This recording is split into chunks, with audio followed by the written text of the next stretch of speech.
I met Dave when I was 23 through a personal ad in the paper. And so we've been together for over 12 years at this point. I can remember to this day, it was a blind date setup thing. I had no idea what Dave was going to look like. I just had the description of what he'd be wearing when he turned the corner and walked up and I saw him for the first time. And having had that initial click knowing that this is somebody that I was attracted to, you then sort of unfolds like a really beautiful story in front of you.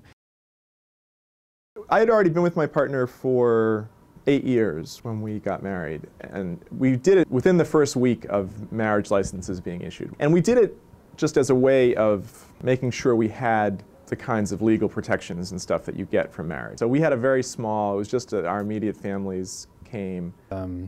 It was very moving and there were lots of nice sentiments shared, and all four parents, this is quite a feat, we got all four parents to cry during the course of that dinner.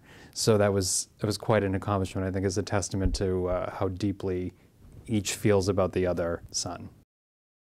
We actually talked about wanting to have a family pretty early on after we met each other. We had a sense we would be missing out on something if we didn't do that. We're fortunate to have very loving families, and that if we could do something with those resources and at the same time bring somebody into our lives, it felt like a much richer choice for us.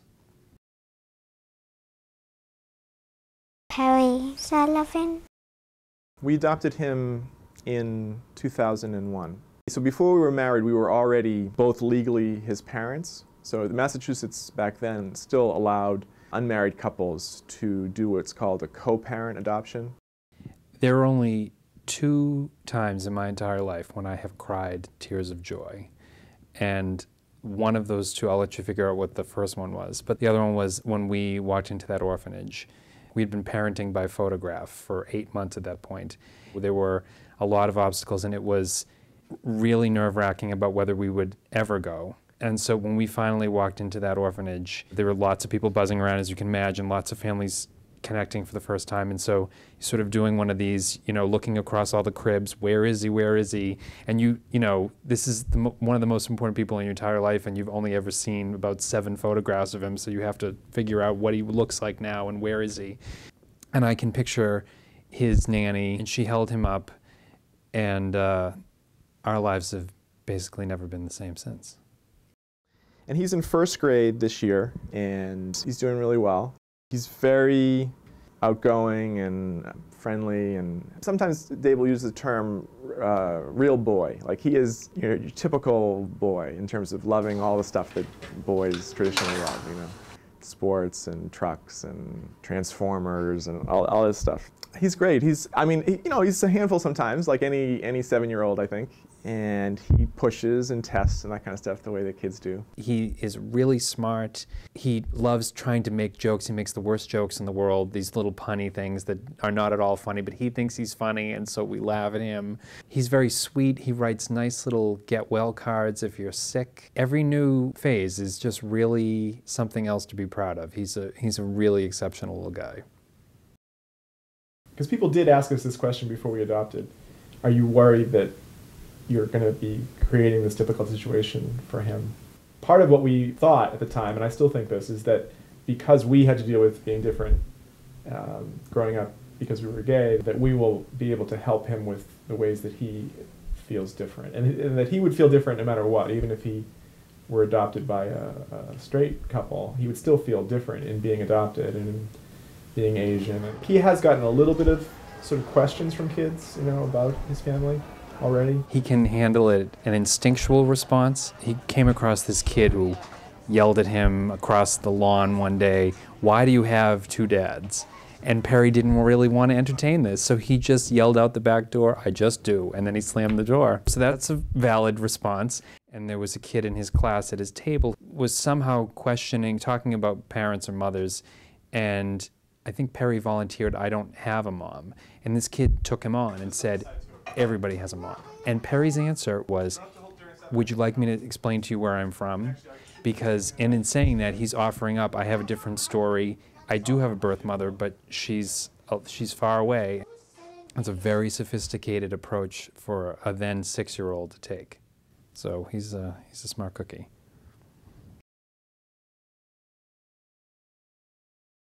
cultures throughout the world do not want their children raised by a government agency or some brave new world concept. They want parents to raise the children.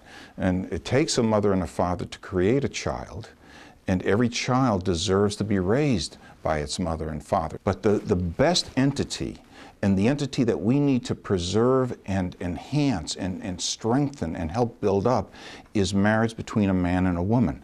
And once we make it something else, it can start becoming anything. It's just like the Bureau of Standards in Washington, D.C.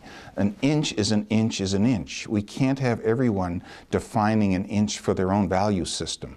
We need one standard. And the standard in our culture and universal cultures are marriage is a man and a woman for the procreation and nurturing of the next generation.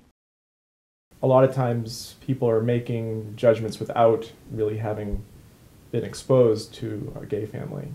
Come and see what our lives are like, you know, like that's why I think Yep.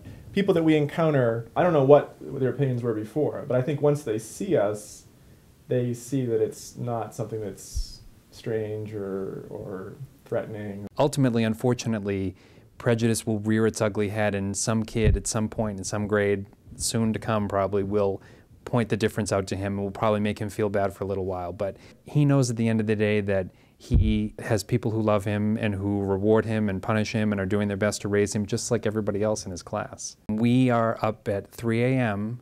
when he has, he has a runny nose dripping into his throat and he's coughing all night and he needs somebody to take care of him. There's no difference.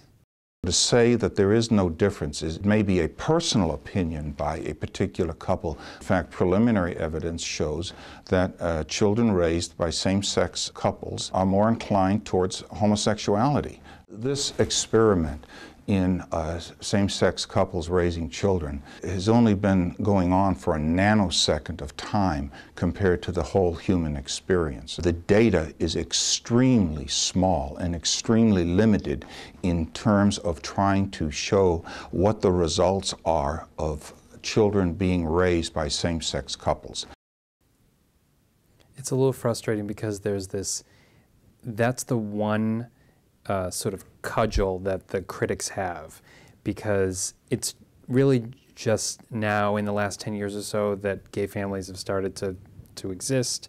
And so these sort of Neanderthal critics who make these claims, the one thing that they can say, because they can't be refuted yet, is, well, these kids are going to be damaged long term.